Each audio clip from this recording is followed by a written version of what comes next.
So what's up, guys? Welcome back to the channel. I got a real treat for you today, and we are here with Mr. Jordan Griffith of JG Precision Rimfire. How's it going, Mr. Jordan? What's going on, Oscar? Just enjoying my day off, Yeah. Well, unfortunately, we're at work, but and you got to pay the bills, right? Right. Thanks for having me. So, for those that don't know, yeah, appreciate it. Thanks for coming on. For those that don't know, Jordan runs JG Precision Rimfire and does rimfire matches out in Edna, Texas. My wife and I have been. My wife's been to one of them. I've been to two, and we've had nothing but a good time. So we know firsthand how his matches go, and he puts on a quality match. He's even getting better and better every time. So anyway, with that being said, Jordan, explain to us a little bit about where's Edna. Well, before we get into all that, Jordan Griffith, the man. Tell us a little bit about yourself. How did you get started? Where did you grow up, et cetera, et cetera? So I grew up here in Victoria. Moved to Cypress, Texas. Then came and moved back for work purposes, and then kind of started a career down here. So I stuck with it, and my shooting started out. I guess where I started out and doing the PRS stuff was like everybody else. I kind of wanted to hit that deer at 500 yards. I wanted to be that, have no issues shooting a deer at distance. So whenever I have a lot of time on my hands, I've always been into guns. I do a lot of thermal hunting. I basically went to a match out in Navasota, Texas Precision, and a great match. I showed up there, and I was kind of hooked. And the person that at the time that I showed up was actually David Lott. He owns DI Precision. And then I showed up there just to watch and see what it's all about. And I don't even know if David had DI at the time. I think it was just a hobby for him, right? So I went up there and watched, and I was like, man, this is cool, So fast forward a little bit of time, I ran across Russell Deere of Crossroads Precision, and he said, hey, I'm going to host a 22 match. And, for a second there, I was thinking like, okay, with 22 match, that's going to be a walk in the park. Well, then I got there and I realized what it was, and at the time he started out, I believe he was doing some NRL stuff, you know what I mean? And I got smoked. Like, there's no ifs, ands, or buts about it. I got smoked, and very humbling. And so basically, when I get beat, I tend to like come back with vengeance, right? So I went down the rabbit hole. Both those people that I mentioned, I've built guns with both of them on the centerfire and rimfire platforms, and it just started off from there. Well, then I never thought that I was going to have a range. That never thought that was going to be the path that I go down, because hey, I like shooting. I like actually participating, and so that's pretty much how it got me here. I went down the rabbit hole, as they say. And still shooting, just figuring out how to host a match, in the area. That's how I got here. So. Okay, cool. So speaking of, you mentioned some really, really cool people there. Right. Navasota, number one. Right. Prentice Wink runs that range over there. Fantastic guy. The matches there are great. Russell Deere, we just went to his match here this past weekend.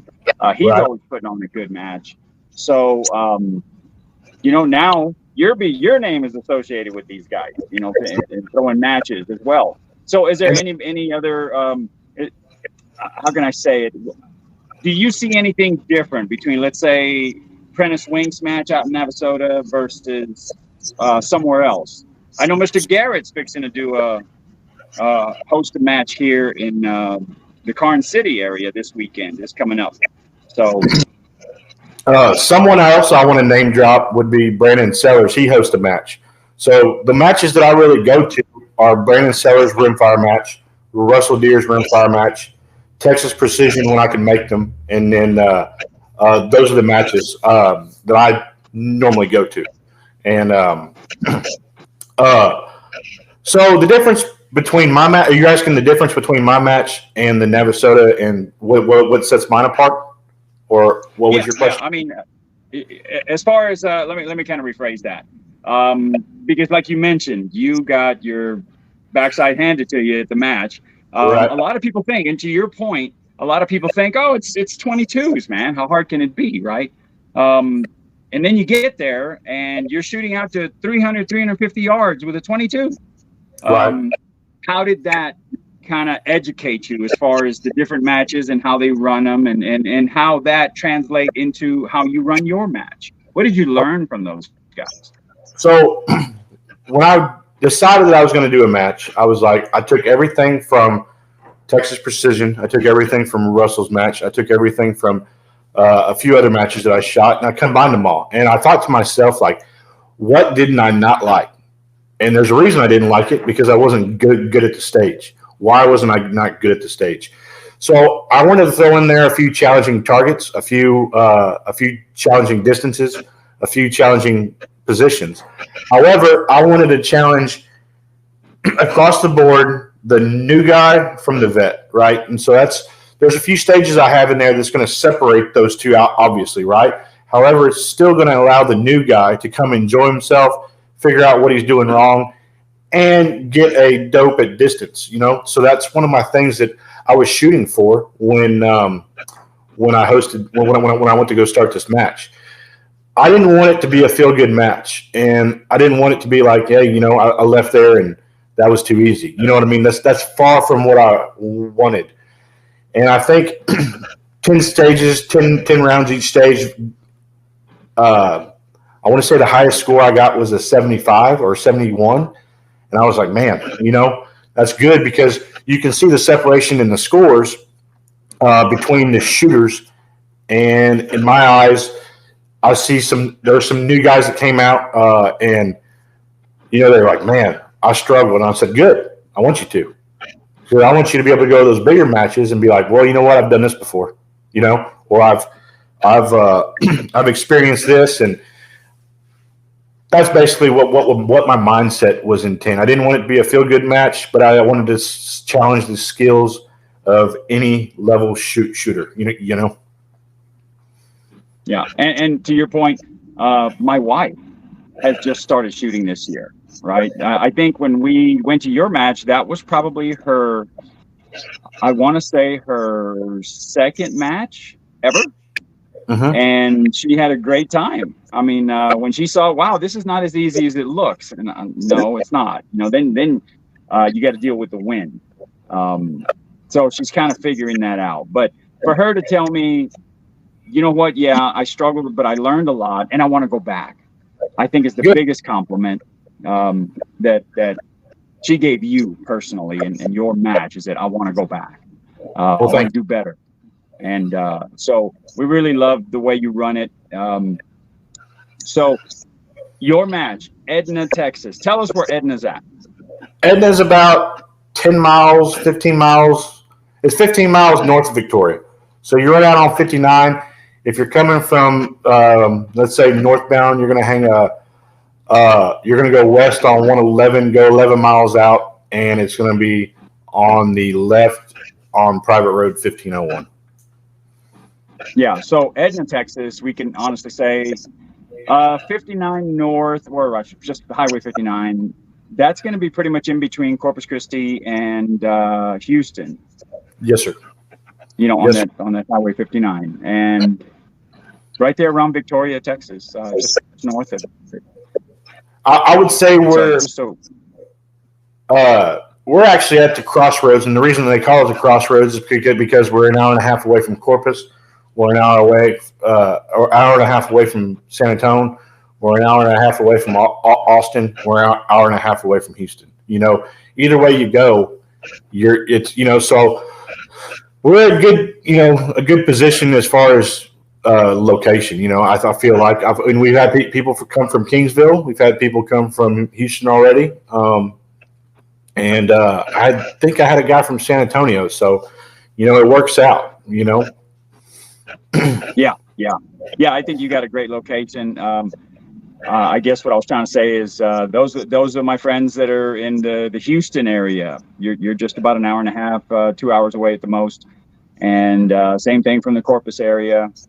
And now that we're on that, before I forget, another guy that's throwing good matches out here in the area, David Martin. He's hosting matches as well, and I haven't been to one of his. I know he's having a night match, so hopefully I can make one this year. But yeah, David's a good guy as well. So let's get back to the newer shooters, like you were talking. Okay. The weapon systems have changed. Let's say in the past 5 years, everybody went from shooting an Anschutz, a Ruger, and now everybody went to Voodoo and stuff like that. What is your competition? Explain to us your competition rifle. My competition rifle is a Voodoo 360 with a DI precision chamber, 25-inch 1 13 twist, Muller Works 1.25 contour. I run a Manners TCS, Bixen Andy 2-stage down at 4 ounces, and I only run Loophole. So I got a Loophole Mark 5 7x35 by 56 on it, and man, it's the same hole. Same hole all the way out to, I'm going to say 100, 150 on a good day. I sent a picture of somebody at 200. All my impacts were touching. And they're like, really? I'm like, well, it was no win. So, but just to loosen up behind the gun, Yeah, yeah. Personally, I David Lott over at DI, him and Derek Webster built me one of the new Curtis Custom conversions. Mm-hmm. And that rifle is fantastic. But then I'll also say that, and there's Russell Deere at Crossroads Precision also kind of geeked up our Bergara B14R. And that thing is just hammering. That one, my wife just took it away from me, and she said, this one's mine. So, there you go. And then here lately, I just decided, because everybody knows that I'm a semi-automatic full. I went and got a Kid 1022 and actually placed top 10 out at Russell's match this past weekend. So, yeah, that thing is just as accurate as almost anything I have. But yeah, the Curtis is pretty nice. And I guess that's what I was trying to tell some people there at the match. They were kind of new, and you could see I think they were shooting a Ruger, and I said, yeah, this thing can get pretty custom and pretty accurate, Right. But your match, it was conducive. Again, to your point, it was conducive to if somebody does bring out a 1022, or they bring out a Ruger, or something like that. The targets were good size, not easy by any means, but not hard to see. And a new shooter coming out with just a factory rifle that they got at Academy, they can come out and have a good time. I think so. I guess going back up there, you name dropped a couple people, and I wanted to say Russell has built all of my centerfire rifles. He's built me 4 of them, and he builds my centerfires, and David's built me a couple of rimfires, and it's just one of those things where I've known them the longest, and those two will continue to get my work. It's just one of those things where it's a balance thing, right? David and Derek built my rimfire. I haven't name dropped him yet, but going back to your statement, I think that you can pick up a gun, go buy a mil scope, and you can start downloading your software off your phone. You can start like that. That got me so far. A bunch of people have asked me, "Hey, how do I get my kids involved?"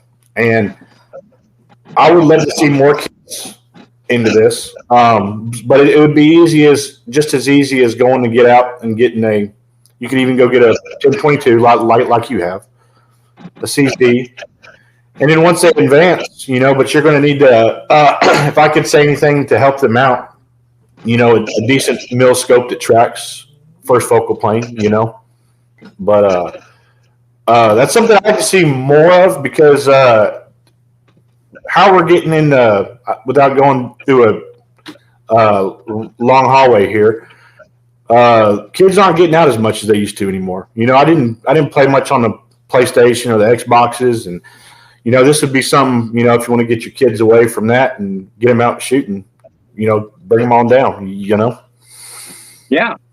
That's again, my kids are all grown and gone, but with my wife, I'll take it a step further. Even the females, it's really nice when they start coming out and you see them at the match.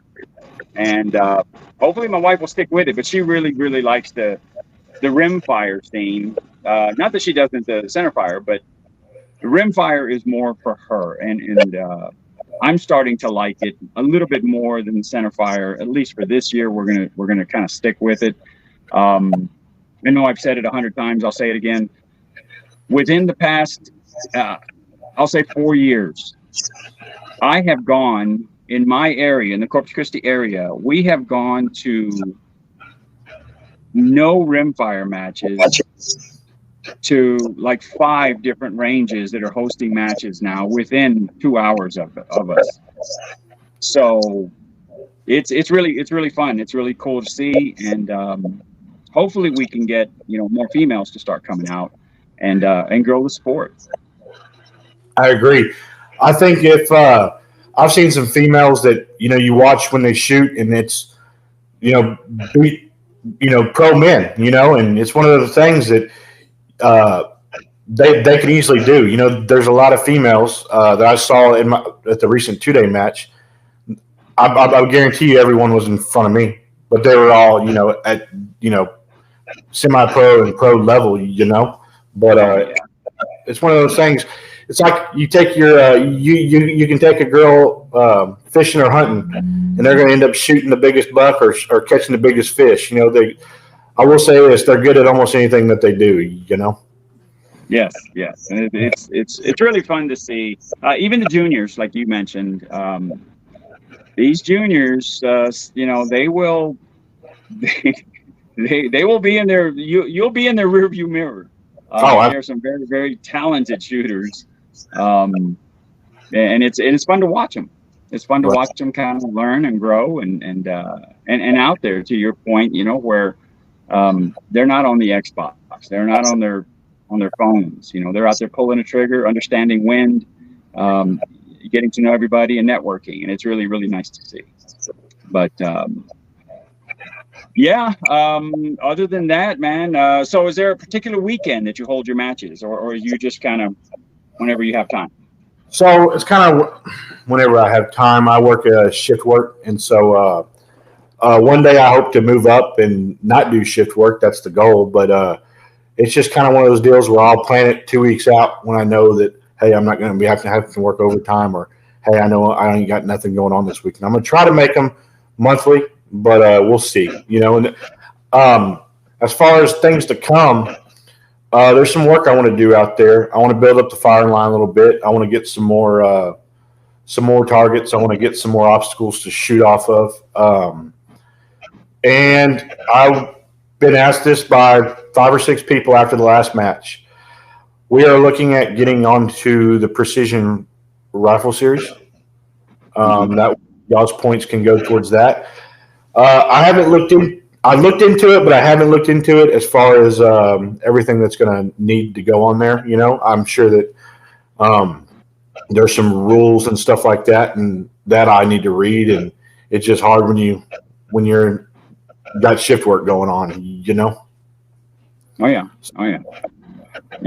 That would definitely be nice. I know Mr. Garrett out at Karn City. I think his is going to be PRS. So. I see no reason why yours couldn't be, but you've got a very, very nice range. My wife and I really enjoyed it, and look forward to going back. I appreciate it. Yeah, but the plan is, everyone asks me like, what were my intentions, and I guess when I bought the piece of land that I wasn't gonna. I had nothing to do with building a range until I walked back there and saw what it could be. And then when I walked back there, I visualized it pretty quick. It didn't take me long.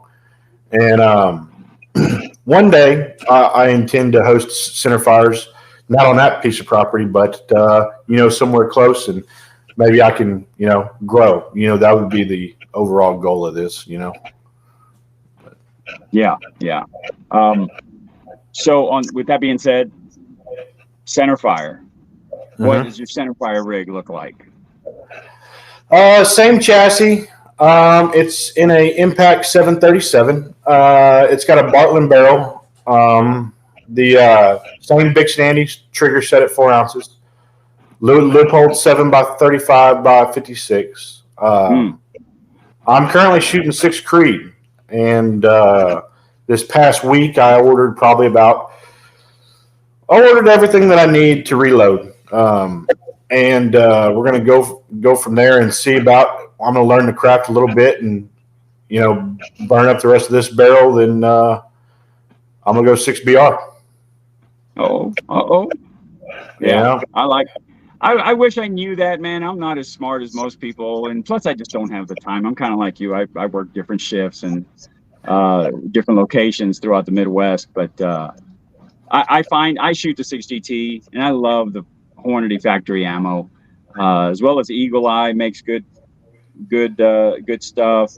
There's some good offerings out there, I guess you could say. But that 6BR, man, that's a good one. So Russell built that one. We're going to once I learn to reload, we're going to do the whole 6BR thing. But like I said, I just want to burn up the rest of the barrel and kind of learn how to reload before I get into the 6BR a little bit. But like I said, I got beat pretty bad, so I'm ready to figure it all out. What's next as far as matches go? What are you thinking you're going to make next? Man, I'm thinking so either the end of February, the last weekend of February, or March. There's another match in March that's planned. He's in the process of planning it now. I don't know the exact date, but that's a match that I like to make. So if he plans it on a weekend that I'm off, I'll probably make that match, but I will for sure probably plan my match around that match just so I can make both. And which one is that one, if you don't mind me asking? I believe Brandon Sellers at Chicken Creek Range. Yeah. So he does some other stuff where he's shoot out at 500 yards or something like that. I got something for that too. So we'll see. But I like going out there. He's got a great range and a great match, and he comes up with some interesting stuff that makes you scratch your head. So we'll see what that's like. Haven't been to one of his, but it's definitely on the radar. All right. Well, last question. Social media. Where can people find you on the different platforms? Facebook for now. JG Precision Rimfire Competition. Or go to my Facebook page, Jordan Griffith. Add me, and you'll see the link in there. Or go look on my page and find the Facebook link. But we intend on growing. And we hope to see more people out there, I think if I do the Precision Rifle Series and follow that along and maybe get some more people and maybe grow. I like to grow this thing. I put everything back into it, so every time you show up, there's going to be something new to shoot off of, so or something different, Yeah. Well, all right, man. I think we covered all the bases. I want to thank you for coming on here, and we can put the word out about your match. My wife and I are both excited for what you have planned in the future. We look forward to going back. So, yeah, thank you so much for the work you do, man, and let's do some more this year. All righty. Well, thanks for having me. All righty, bud. You have a good one. All right, later.